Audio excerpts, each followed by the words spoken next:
Greenland दखल पाई नुआ कारसादी news खंड परवर्ती प्रसंग अमेरिकार ग्रीनलैंड दखल प्लान को तीव्र विरोध पर जो देशगुड़िक विरोध कर ट्रंप पुणी थे टारिफ बम भय देइछंती।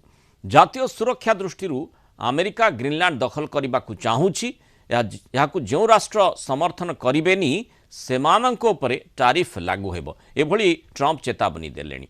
ग्रीनलैंड अख्तियार पाई ट्रंप का जिद अमेरिका यूरोप मध्य विवाद सृष्टि करिछि। ट्रंप का दाबी को काउंटर करने को ग्रीनलैंड रे किछि यूरोपीय देशर सेना मध्य ठूल होइछन्ति। ग्रीनलैंड राजधानी नूक्रे पहुंची Germany, France, Sweden, Norway, Finland, Netherlands और ब्रिटेन सेनार गोटे लेखाए दल ऑपरेशन आर्कटिक एंड्योरेंस समराभ्यास पर सेना पठा जाइथिले बोली कहा जाउछि, किंतु ग्रीनलैंड को सुरक्षा देबा सेमानकर मूल उद्देश्य बोली चर्चा होछि।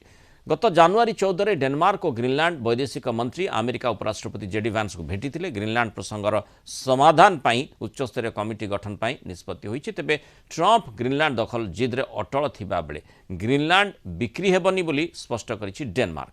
व्हाइट हाउस आलोचना एक प्रकार विफल होइथिबा बेले यूरोपीय